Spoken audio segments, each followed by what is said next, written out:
مفتی تقی عثمانی صاحب نے حضرت عمر فاروق رضی اللہ تعالیٰ عنہ کی شان میں گستاخی کی ہے، کیا اس بات کی کوئی حقیقت ہے؟ آج کل سوشل میڈیا پہ بریلی مکتب فکر کے آپس کے علماء میں کچھ باتیں چل رہی ہے، یہاں تک کہ ان کی مفتی اعظم مفتی منیب الرحمان صاحب کے متعلق بھی ہم نے ان کی تکفیر کی باتیں سنی ہے، تو اس کی کیا حقیقت ہے؟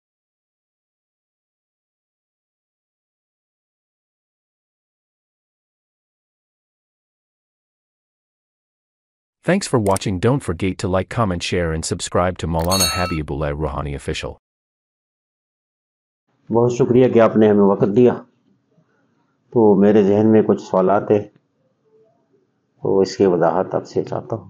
شیخ الاسلام شیخ العرب مفتی تقی عثمانی صاحب کے متعلق آج کل کے لوگ کچھ گفتگو کر رہے ہیں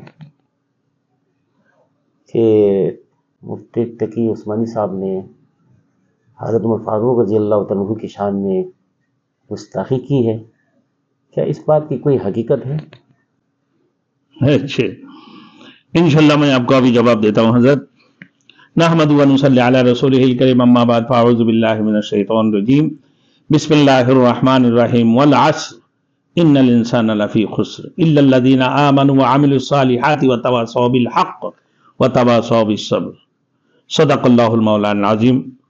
میرے محترم دوستوں، اصل بات ہمارے یہاں مسجد میں، مدارس میں، ہر گلیوں میں مفتی ہے، بڑے بڑے۔ ایک علماء نے کہا کہ بھائی مفتی اعظم ہوتے ہوئے اگر آپ فتوائیں دینا شروع کر دو نا، تو مفتی اعظم کس لیے ہے؟ انی اگر فتویٰ دے حد مفتی اعظم کس لیے؟ کئی اگر بچہ دے حد، یہ کھنسر، یہ کئی اگر بچہ دے حد مرد ذکر کس لیے؟ تو آدمی ہونا نہیں چاہیے، مرد کی ضرورت نہیں تھی اگر یہی بچہ دے دے، اور امی اگر فتویٰ دے تو مفتی اعظم کی ضرورت نہیں ہے۔ آج کل تو ہمارے یہاں ہر گلی گلی میں مفتی بیٹھے ہوئے میرے دوستوں۔ کیا شیخ العرب والعجم شیخ الاسلام مفتی تقی عثمانی صاحب مفتی اعظم دامت برکاتہم العالیہ کی شان میں حضرت عمر فاروق رضی اللہ تعالیٰ عنہ کی گستاخی کا الزام لگاتی ہیں؟ یہ لوگوں کی سوچ کی بات ہے، لوگ انتہائی بے عقل ہے۔ اور ایسے علماء، اس قسم کے اتنے بڑے علماء کی شان میں عمر فاروق رضی اللہ تعالیٰ عنہ کی گستاخی، اصل بات کیا یہ ہے کہ جناب گورنر سنگھ کامران ٹیسوری صاحب کے متعلق ان کو تھوڑی سی اٹھانا بھی تھا حضرت کو، کہ بھئی اچھی بات ہے کہ ان کو تھوڑی سی تعریف کرنا، کیونکہ آج کل لوگوں کو تعریف کرنے سے لوگ بابا کرتے ہیں اور ان سے بڑے ہمدردیاں بھی ہو جاتی ہیں۔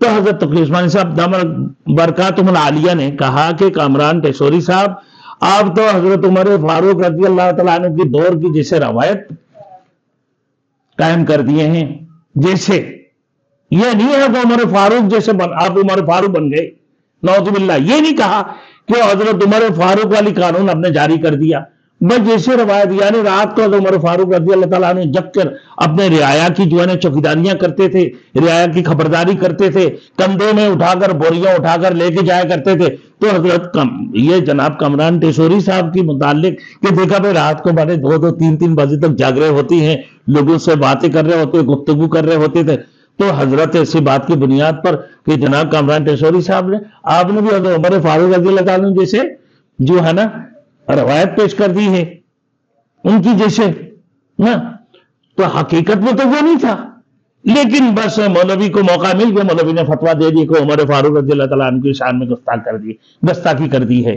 یہ انتہائی غلط سوچ ہے ان کا، انتہائی غلط قدم تھے، اور اس قسم کی بننے والوں کو سوچ عقل کی ہوش لینا چاہیے۔ یہ انتہائی کو العقل تکفی الاشراع، عقل مند تو اشارہ بات سمجھتے ہیں، ان کو کیا سمجھاؤں اور کیا بتاؤں ان کے بارے میں، حضرت شیخ الاسلام کے بارے میں اس قسم کے الفاظ۔ اللہ ایسے لوگوں کو ہدایت نصیب عطا فرمائے۔ آج کل سوشل میڈیا پہ بریلی مکتب فکر کے آپس کے علماء میں کچھ باتیں چل رہی ہے، یہاں تک کہ ان کی مفتی اعظم مفتی منیب الرحمان صاحب کے متعلق بھی ہم نے ان کی تکفیر کی باتیں سنی ہے، تو اس کی کیا حقیقت ہے؟ اصل میں بات یہ اور کچھ ہے. دیکھیں بات یہ ہے کہ مفتی منیب الرحمان صاحب دامت برکاتہم العالیہ مسلک بریلوی کے مفتی اعظم ہیں. ان کی ایک سوچ تھے کہ بھائی کسی بھی علماء حقانی کے پیچھے نماز ادا کرنے میں کوئی حرج نہیں ہے، جماعت کسی کے پیچھے بھی پڑھ سکتے ہیں. اچھا ان کی اعلی حضرت احمد رضا بریلوی خان صاحب کی کتاب میں لکھے ہوئے ہے کہ یہ سعودیہ مکہ مدینے میں جو علماء نماز پڑھاتے ہیں، جو امام ان کے پیچھے نماز پڑھنے سے بندہ کافر ہو جائیں گے، تو لہذا ان کے پیچھے نماز نہ پڑھی جائے. دوسرے نمبر علماء دیوبند کے پیچھے نماز پڑھنے سے کافر ہو جائے. جو علماء دیوبند کو جو کافر نہیں کہتے وہ بھی کافر، اور جو نہیں سمجھتے وہ بھی کافر ہے. یہ احمد رضا بریلوی صاحب کی فتوی ہے. تو اب مفتی منیب الرحمان صاحب کہنے لگا میں نے کلمہ کس کا پڑھا؟ لا الہ الا اللہ محمد رسول اللہ، اللہ کی کلمہ پڑھا کہ میں قل هو اللہ احد، کہ اللہ اکیلا و تنہا ہے، اللہ اس کے ساتھ کوئی شریک نہیں ہے، کہ میں اللہ کی کلمہ پڑھا نا. تو پھر اس کی بعد میں احمد رضا بریلوی صاحب کے لیے کلمہ نہیں پڑھا، میں اللہ کی پر ایمان لے کر آیا، احمد رضا بریلوی کے پر ایمان لے کر نہیں آیا کہ سارے زندگی بھر میں ان کی. بلکہ احمد رضا بریلوی صاحب نے یہ بھی کہا کہ ہر امت کو نا اجتہاد کے حق ہے، وہ اجتہاد کرے، کیونکہ اگر میرے ان مسئلوں سے اچھا بہترین کسی کو مسئلہ مل جائے یا کوئی دلائل اگر میرے ان دلائل سے بہترین دلائل ہو تو اس صورت میں تو وہ اپنے اجتہاد کرے، وہ اسی کے اوپر عمل کرے. تو یہ مفتی منیب الرحمان صاحب کہنے لگا ان کے جتنے فتوے تھے یہ سارے غلط تھے. کہ کافر کی فتویٰ کہ بھائی دیوبندی والے کافر ہے تو جو ہے نا فلاں کافر ہے، مدینے والے امام اور ان کے پیچھے نماز نہیں ہوں گے اور وہ کافر ہو جائیں گے، یہ سارے ان کے اجتہاد جو غلط اجتہاد تھے. اس اجتہاد کا کوئی حیثیت نہیں ہے. اب ہم دلائل سے دیکھ رہے ہوتے ہیں کہ بھائی دلائل سے یہ ثابت ہو کہ یہ علماء حق پر ہے، یہ کافر نہیں ہے، راہ پر یہ چل رہے.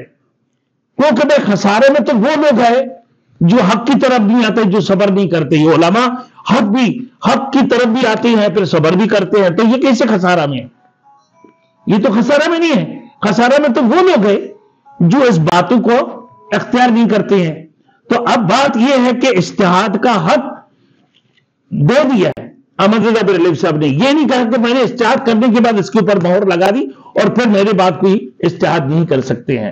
تو لہذا مفتی منیب الرحمان صاحب نے علماء دیوبند کے پیچھے نماز ادا کر لی جماعت.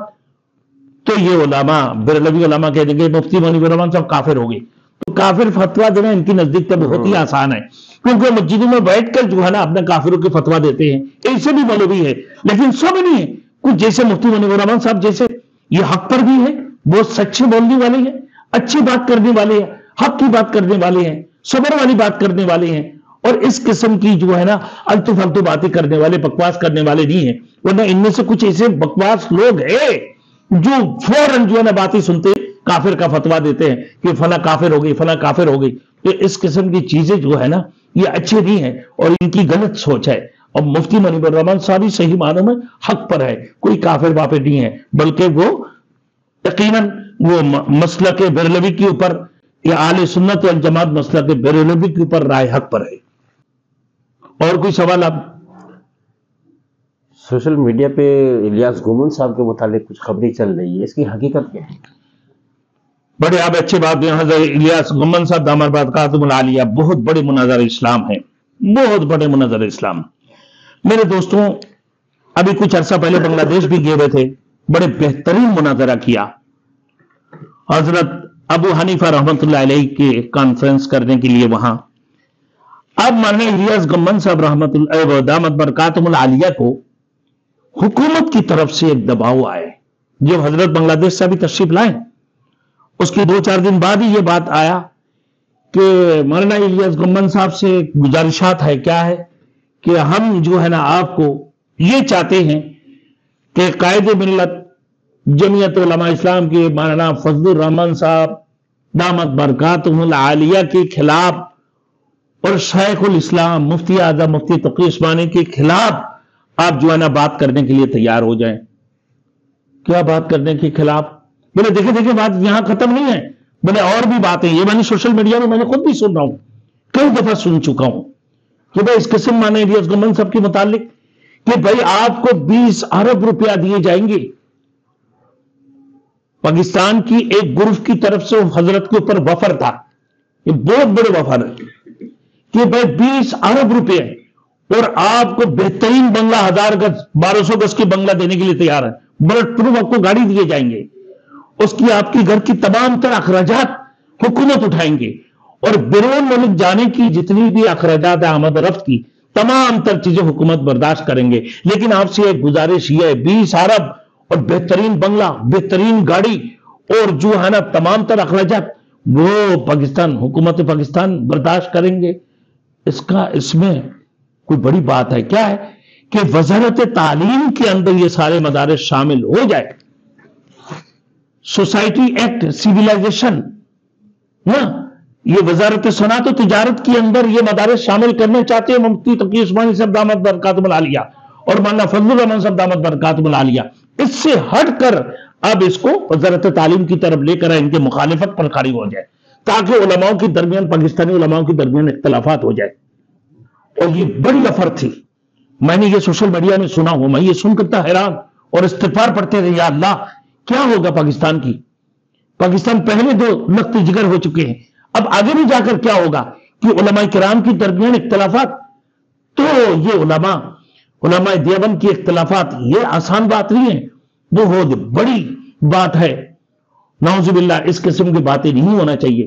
تو پھر بعد میں سننے میں آ رہا کہ مولانا الیاس گمن صاحب یہاں سے نکل کے ترکی میں ہمیشہ کے لیے چلے گئے۔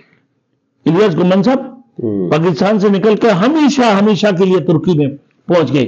حضرت کہا کہ نہ 20 ارب کی مجھے ضرورت ہے، نہ اچھے بنگلوں کی ضرورت ہے، نہ مجھے پیسوں کی ضرورت ہے، نہ میرے گھر بار کی پرورش کی ضرورت ہے، نہ مجھے بلٹ پروف گاڑی کی ضرورت ہے، نہ میں مفتی تقی عثمانی صاحب دامت برکاتہم العالیہ اور قائد ملت جمعیت علماء اسلام کے مولانا فضل الرحمان صاحب دامت برکاتہم العالیہ کی مخالفت کسی صورت میں نہیں کر سکتا ہوں۔ حضرت کی مخالفت میں کھڑے ہو کر نہ مناظرہ کر سکتا ہوں، نہ ہی ان بزرگان دین کی سامنے مناظرہ کی میرے ہمت ہے، میں کسی صورت میں بھی ان کی مخالفت نہیں کر سکوں گا، لہذا میں اسے توبہ کرتا ہوں اور میں ہمیشہ کے لیے پاکستان سے نکل کر ترکی جا رہا ہوں۔ یہ حضرت بول کر حضرت ترکی میں جا کر بیٹھ گئے، ہمیشہ کے لیے حضرت آپ نہیں آئیں گے، الیاس گمن صاحب پاکستان آپ نہیں آئیں گے، کیونکہ حضرت کی جان کی خطرہ بھی ہو سکتا ہے، تو ہمارے ان بزرگان دین کی بھی جان کی خطرہ ہے۔ اللہ ان سب کی حفاظت فرمائے، اللہ ان سب کی حفاظت فرمائے نا، کیونکہ یہ باہر کی جو ہے نا بڑے باہر کی جو سازشیں ہیں کہ دینی مدارس کو اپنے زنجیروں میں جکڑ لو، اس کی بعد اپنے ہی مواد ان کی سامنے پیش کر دو تاکہ دینی مدارس ختم ہو جائے، ہم کامیاب ہو جائے۔ یہ تو تھے حکومت کی چال اور یہی تھے بیرونی سازشیں، ایف اے ٹی ایف اور آئی ایم ایف کا چال تھا یہ۔ تو یہ جو علماء شامل ہو گئے ان کو ابھی بھی توبہ کر لینا چاہیے کہ یہ ایف اے ٹی ایف والے مولانا بن رہے اور جو ہے آئی ایم ایف والے مولانا بن رہے، جو آئی ایم ایف سود چاہتے ہیں، جو مولانا فضل الرحمان سود کے خلاف اور اس کی جو ہے نا سود کی خلاف میں حضرت نے بھی منظور پاس کروا لیا الحمدللہ، اور اسلامی کونسل نظریاتی کونسل کی متعلق نا، اور پھر شرعی عدالت کی متعلق حضرت نے بل پاس کروا دی۔ اب دینی مدارس کی رجسٹریشن کے اندر آ کر جو ہے نا اٹک گیا ہے۔ اب انشاءاللہ یہ اعتراضات بھی اللہ رب العزت چاہے انشاءاللہ یقیناً ختم ہو جائیں گے، اس میں کوئی شک نہیں ہے، کیونکہ جب بھی ہم نے دیکھا دینی مدارس کے خلاف کسی نے اگر غلط آواز اٹھایا یا غلط قدم اٹھایا، وہ حکومت ٹکڑے ٹکڑے ہو گئے اور وہ تس نس اس کی وہ نست نابود ہو گئی، اس کی وجود بھی باقی نہیں رہا، اور یقیناً ایسے ہی ہوں گے۔ اللہ ہم سب کو عمل کرنے کی توفیق عطا فرمائے، ہمارے باتوں کو صحیح معنوں میں سمجھنے کی توفیق عطا فرمائے۔ ہم کسی کی مخالفت بھی نہیں کر رہے، نہ ہی ہم سے کسی سیاست سے تعلق ہے، نہ ہی حکومت کے ہم مخالف ہے، نہ ہی ہمارے علماء کی مخالف ہیں۔ ہم یہ ایک درمیانی والی بات